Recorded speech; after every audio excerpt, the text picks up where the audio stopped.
Welcome to the United States of Tiffany. Our commentary offers a humorous take on wrestling. Please note, we're not bullying or attacking the wrestlers. We're engaging with the choreographed sport and its storylines. Our jokes and observations are about the characters and storylines, not the real people behind them. Tourists and citizens alike, welcome. Enjoy the show, and remember, it's all in good fun.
Hello, everybody. I hope everybody is doing well. I'm going to give y'all a quick rundown of Bash for Berlin. It literally just went off TV about 5 minutes ago.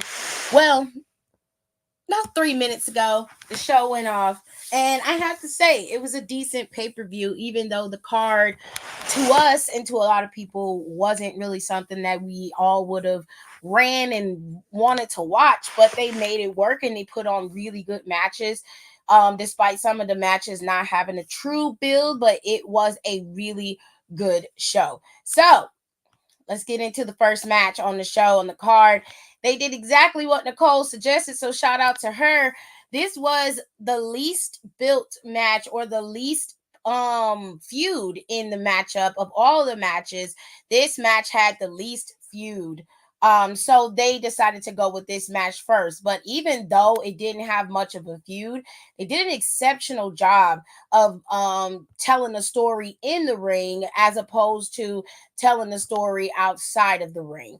And that was the cool part. That was the fun part about this match. It was very interesting. You were trying to see if Kevin was going to dig deep and become the old version of himself.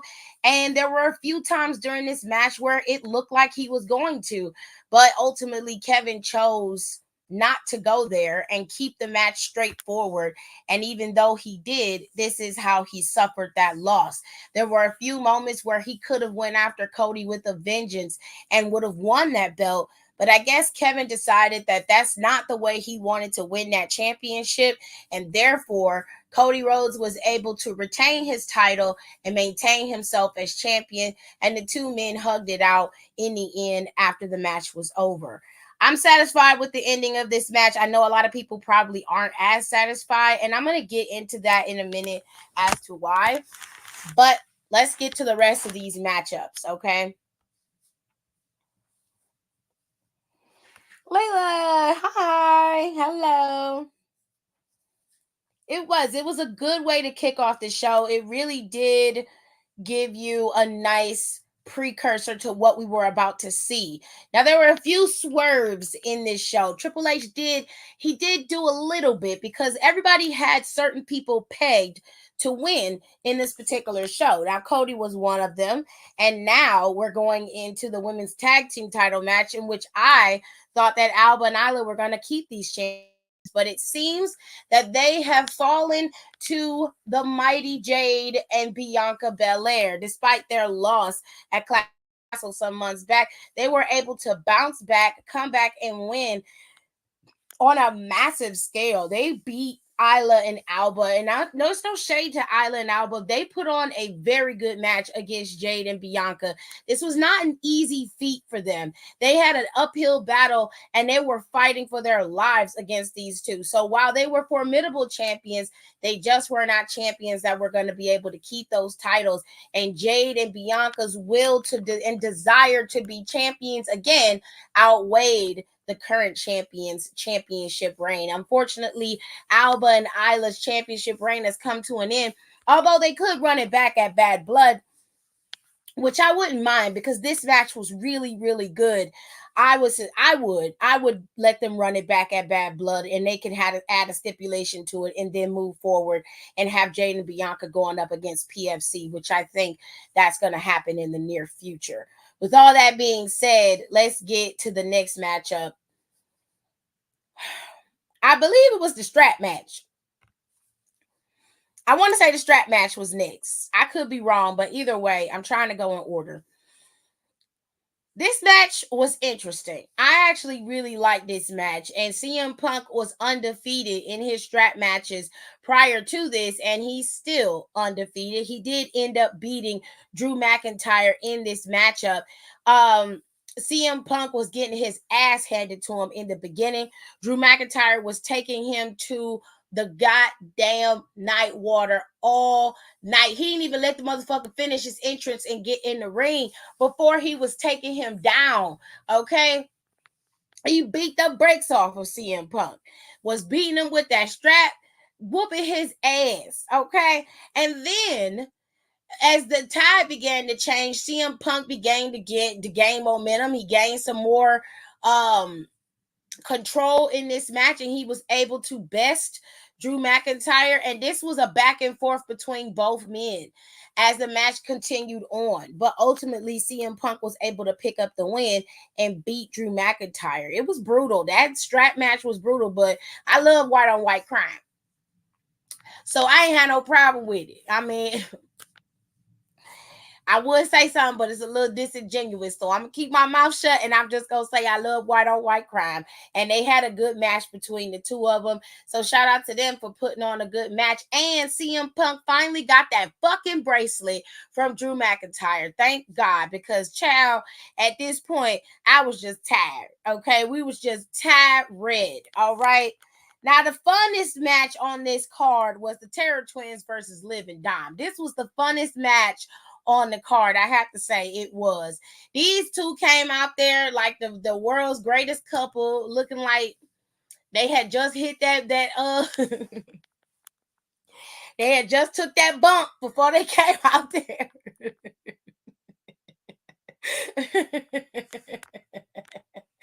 They had to go take that bump right quick.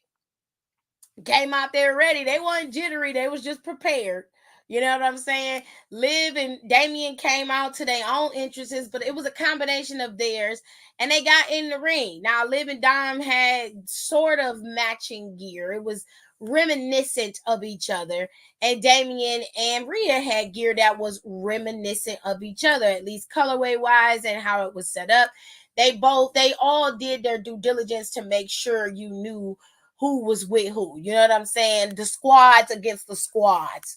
Ultimately, in this match, in the beginning, you saw a lot of back and forth. Damien and Rhea had a lot of control in this match, and Liv and Dom ended up gaining some control in this match as well. But as always, the Judgment Day, the new version of the Judgment Day, got involved, and they ended up not even winning. And this was the part that I thought was so fucking strange. Y'all got more people in y'all group and crew than anybody to go up against these two. And it doesn't matter how many people you have, you cannot beat them. Even in a pay-per-view match, it was 5 of y'all against 2 people, and you still lost? Girl. All I can say is that is sad. That is sad. I was on my commentary like, oh God, the victims lost, honey. The victims lost. Child. All of y'all that was all in y'all feelings because y'all didn't like the fact that the victims was not losing and they winning. They not winning no match. Well, they not gonna win none today. They lost. They lost, baby. The victims lost. Victimhood lost once again, child. Looking like victims, looking exactly like victims. They have lost. They have finally perpetuated what they are, which is a fucking victim. Good for you. Congratulations to the cokeheads for losing, and congrats to the Terror Twins for winning. I'm sorry, but they do look like cokeheads. They look like they own that stuff. I'm sorry. They should be so embarrassed. Like, you are embarrassing. What is happening? Y'all talk all that shit only for y'all to get to the damn show and lose? Girl, I would be embarrassed. In the words of Charlotte Dobre, are you not embarrassed? You should be. You should be, babe. Final match of the night went to Gunther and Randy Orton, and this was rightfully placed at the end of the show. Let me reiterate, this match was rightfully placed at the closer main event end of the show. Why is that? Mainly because, number one, Gunther is the champion. I don't understand why this is a problem. Like, some of y'all are really weird, okay? Y'all are truly and honestly weird. Not only that, but they were in Berlin, okay?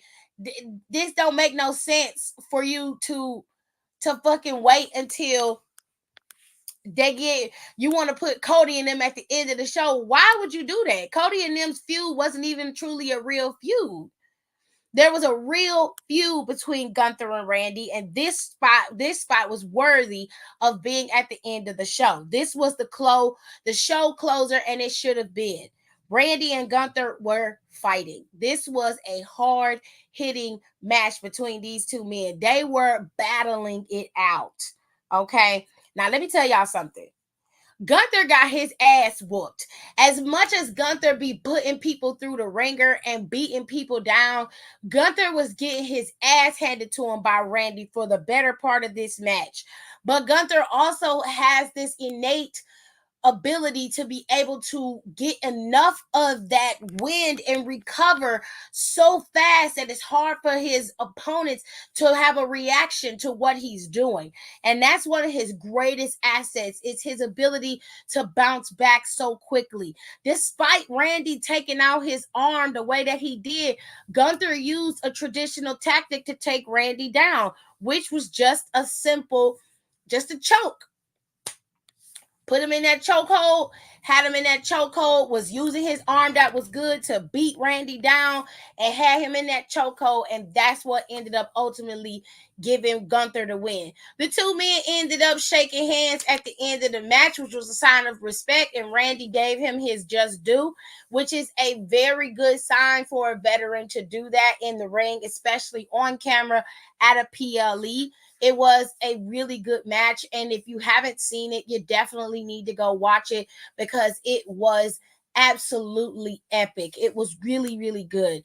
Bash in Berlin overall, if I had to give each match a rating, let's go into it. I'll give Kevin and Cody's match a 7 out of 10. I think their match was good. I feel like they should have delved a little bit deeper into their feud. There was, in the story of the match itself, the story was told in the match, which I appreciated, and I did like that. But overall, it wasn't the best match on the card, but it wasn't the worst match on the card either. It just was a solid match. And to be honest, there was no match on this card that was bad, in my opinion. So this one, if I had to place it, it's at the bottom. It gets a 7 out of 10. The girls put on a clinic in this match. I give them a straight 10s across the board. They were fighting in this match on both sides. Alba and Isla and Jade and Bianca, they were fighting for those titles like their lives depended on it. And that I can respect wholeheartedly. They get a 10 out of 10 from me. This match was one of my favorites on the card. The Terror Twins and Liv and Dom, I give them a solid 8 out of 10. They only edge out above Cody and Kevin's match simply because their story was just better and it was fleshed out more. As far as I'm concerned, the match itself was okay. Due to the interference from Judgment Day, though, I can't give it a straight 10 out of 10. I'll give it an 8. I think story wise, it was told well, it was done well. I swear that Liv and Dom was gonna win this match. It didn't even occur to me that the Terror Twins would pick up the W, but they did. So I don't know how this is going to proceed forward, but I know that they're going to end up at Bad Blood in some kind of capacity. So 8 out of 10 for the Terror Twins, Liv and Dom's match. For CM Punk and Drew McIntyre's match, and this is not because I hate them in any capacity. I do love them. I do think that they have really good chemistry with each other. I'm going to give them a solid 7 out of 10 as well. I like the match. They have a good storyline, but again, this story has been stretched out for so long. And while he just got the bracelet back, I still think they're going to end up at Bad Blood inside Hell in a Cell at some point. Like, this doesn't seem like it's going to be over anytime soon. With that being said, the final match on this card, I give it a solid 10 out of 10. Would highly recommend, in the words of Guga over here on YouTube. It's a wonderful match. This matchup was brutal. It was hard hitting. They had some moments where it looked like Randall was about to win. This was a really good match, and I almost wish they would have swerved us and gave it to Randy because it could have been a good time, okay? But overall, this entire show, I give it a solid B+. I think that they did a really good job. Even though the match card wasn't the greatest, the show itself, they did a wonderful job with this show, and the booking of these matches going through each match was really good, and it was hard to give the score and really score it on some. You had to really sit down and like think about how each match was, because each match was really good. If you haven't seen Bash in Berlin, you definitely need to watch it when the replay comes, and I'm sure a lot of you are watching the what they call it, the press conference right now, but I am going to move on and let you guys know what's happening tomorrow with NXT's No Mercy. Wesley and Zachary Wentz are going to be fighting it out tomorrow. Shout out to Zachary Wentz because he just won the X Division Championship over in TNA. Now, what would be interesting is if they cross this over into TNA with their feud and have Wesley challenge him for his title over in TNA at the next big PLE that they have, and kind of build that up so TNA could get some nice views over on their show. I think that would be a great idea, but that's just me. He doesn't have to win. He just needs to go over there and fight for it. But whatever. Anyways, the Don is going up against Darula Obafemi. All right. So I like this match. I think this match is going to be a good match. I think it's going to be one of the sleepers on this card. I really like Oba and I like Tony D'Angelo. Both of them wrestle extremely well. You've got power versus power here. So it's going to be very interesting to see who picks up the win. The tag team titles are being contested at No Mercy on Sunday. The boys are going to be competing to try to get their tag team titles back from Chase U. And then we have the next title bout for the women's North American Championship. The dark entity known as Wendy Chu is going to be challenging Kaylani Jordan for her North American Championship. And finally, in the big kahuna, the big titles in NXT, Roxanne Perez, the Prodigy, will be challenging Miss Parker, Jada Parker, and they will be fighting it out for Roxanne's NXT Women's Championship. But there may be a little surprise guest in tow during this match, and I'm very much looking forward to how this match is going to play out. And then finally, we've got Ethan Page going up against Joe Hendry. Joe Hendry is challenging Ethan Page for his NXT championship, and there's a special guest referee in Trick Williams, and expect Pete Dunne to also make some type of appearance during this match as well. NXT No Mercy is a well-booked card, and we all know Shawn Michaels loves a good swerve. He loves a good story. So we're going to see how Shawnee Boy has booked this match over on this show. Overall, I will say that Triple H did a really good job with Bash in Berlin. The match card was good. It was decent. decent. Everything did like it was supposed to, and we love that. It was a really solid match card for everything. And I love that show. You guys let me know what you think about Bash in Berlin. If you enjoyed the show, if it was good, if it was bad, whatever the case may be. Don't forget to give me a thumbs up in there too, or thumbs down, depending on how you enjoyed the recap of the show. And I will be back tomorrow to talk about NXT No Mercy. And I have one more thing to discuss before I get out of here. Okay. So I was on Twitter. Twitter always starts some shit, huh? I was on Twitter and somebody tweeted out, that basically Cody Rhodes being champion and the title being the first match on the card, it has caused the title to, lose its luster, and basically it's no longer the prestigious title it was when Roman had it.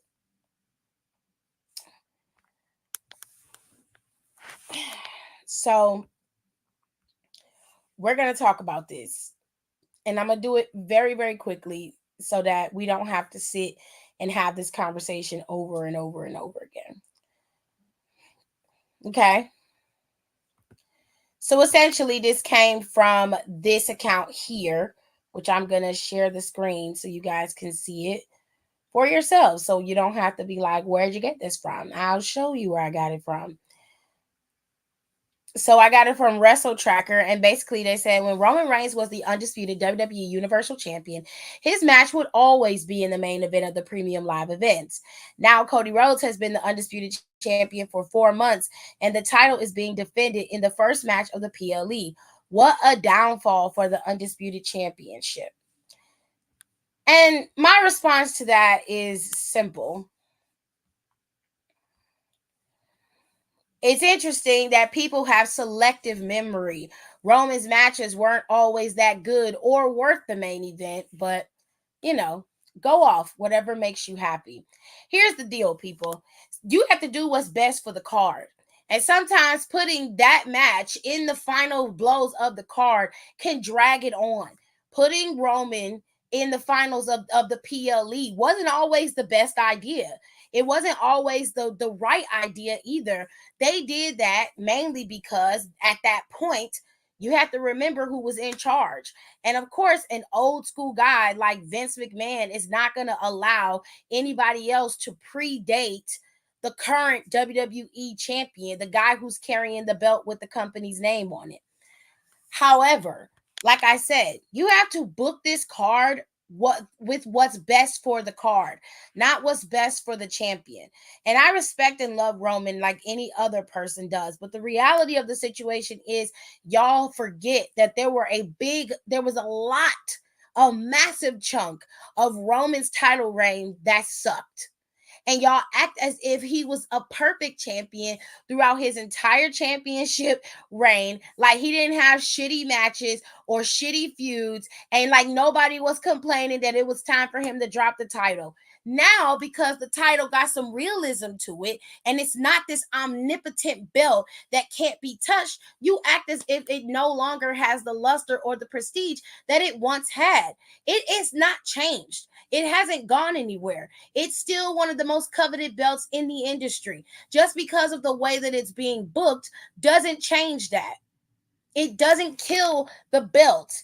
And if y'all believe that, you're weird. That's all I'm going to tell you, is you're weird. Funny how bitches turned into fans. Because I can guarantee you a lot of y'all that are complaining about Cody's title reign were the ones that were bitching about Roman's title reign as well. Y'all didn't want the man to be champion no more than he was. And when he stayed champion for 4 years, it was a whirlwind of fans going after Roman Reigns with a vengeance. So it's a little mind-boggling to me. Just a little bit. Like, I need y'all to pull it together. For real, for real. I need y'all to pull it together.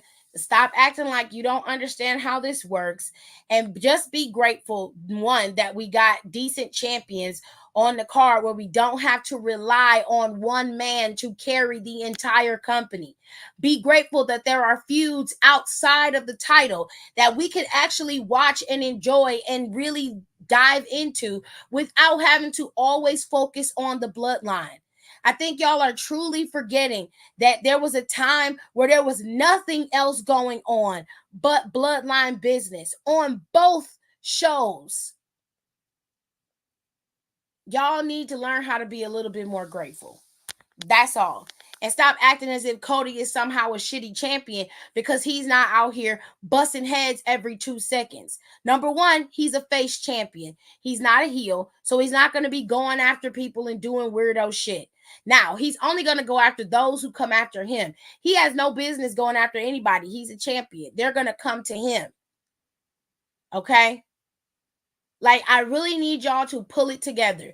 Stop calling Cody a paper champion. Stop disrespecting him as being champion. Let him hold the championship the way he wants to hold it. You don't like it, that's fine. I can't tell you you're supposed to like something that you're watching.